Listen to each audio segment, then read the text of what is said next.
पानी पऱ्यो नि जान लाग्यो माथितिर चाहिँ पानी परेन भन्न है अनि कस्तो हो नि दाइले यहाँ होटलको दाइले चाहिँ अब प्लास्टिक किन्छ राख माथितिर चाहिँ अब खासै पानी परेन हिउँ माथि परेछ आज चेकआउट गर्नुपर्छ जस्तो छ अनि माथितिर गएर बस्नु पर्ला छ होटल पायो भने चाहिँ अब म एक दिनको लागि मात्रै भनेर चाहिँ कस्तो भिड छैन हतार हतार बुक गरेँ तना सबै बाइकहरू छ गाडीहरू चाहिँ आइरहेको फेरि माथिबाट मस्तले अब गोल्ड स्टार हुन्छ अब हेलमेटको एडभर्टिङ आज गोब्रो माथि फिट गर्छ सँगसँगै केही आउँदैन है यस्तो हामी बसेको यता माथि भयो यो फिट गरेर जाने अब गोब्रो मात्रै हाल्छ एडभर्टर चाहिँ हाल्दैन अब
मेरो त घोडा चिसो भयो यार तिम्रो त पुरै ढाकिरह होला है तिम्रो त पुरै ढाकिरह होला है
रोड पूरी चिप्लो रहेछ नि त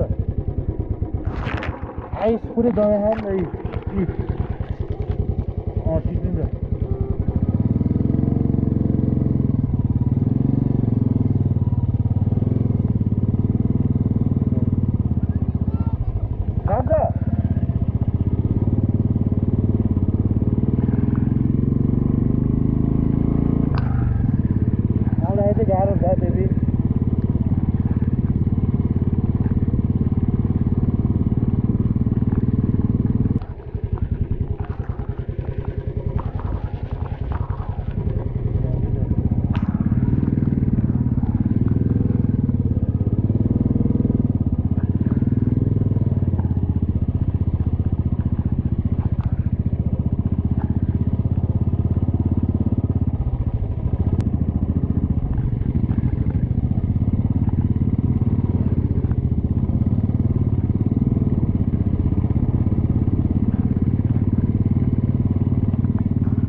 क्या हो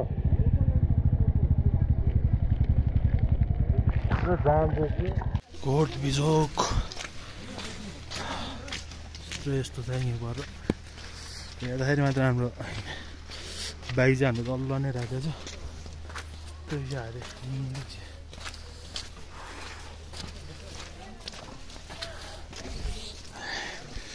यता चाहिँ रमाइलो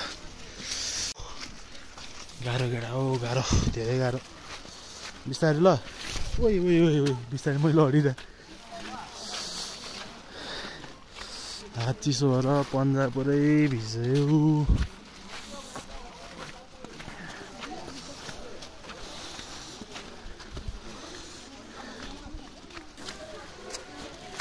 के बोल्नु पनि सकेन मोजा पुरै भिजा दोकान पुरै भिजा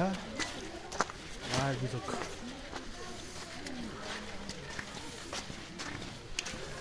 आधी घन्टा लाग्छ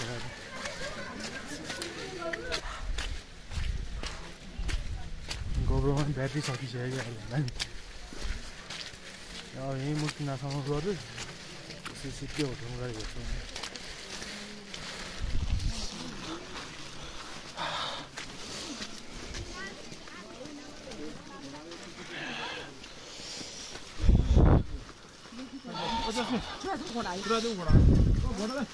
आइपुग्यो बलबल बिस्तारै जानुपर्छ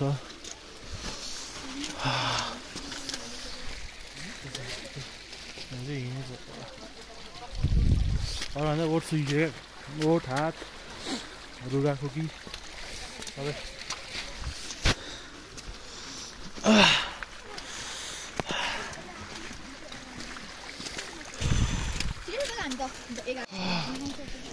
पुग्यो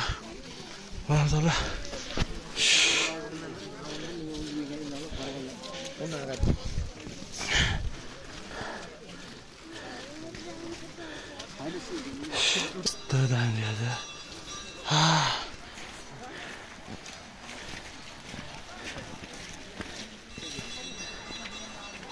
लाइन चाहिँ रेन्जर 600 हेर्दाखेरि रड हेर्दाखेरि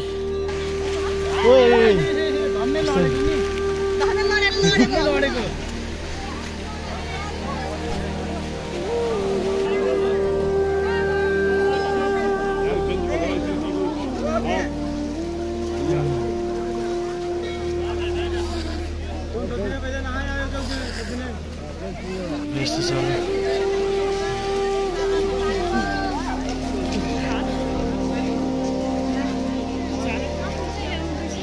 के आउने होइन म त सकिँदैन मेरो खुट्टा झन् सुनिरह मेरो खुट्टा आउँदैन जुत्ता जुत्ता त पुगाल्नु पर्छ नि तर जिउ चिसो भयो होला पानी जस्तो चिसो फिलै भएन कि मेरो मेन चाहिँ गर्छु भने यो खुट्टाले दिएन है मेरो स्वेलिङ भइसक्यो मेरो खुट्टै ल प्लास्टिक लगाएर गएर यार त्यही भएर अर्थै भएन नि यो यहाँ बस्छु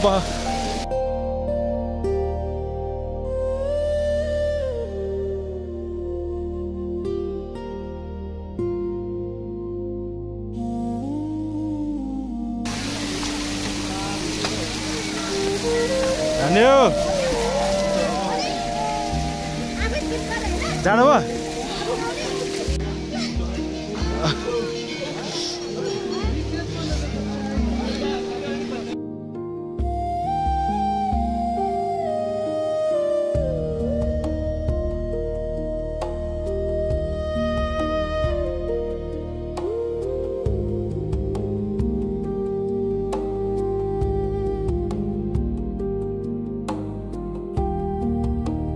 खुट्टाले दिएन यत्तिको जाति स्नोफलमा हान्नु पनि धेरै ठुलो कुरा हो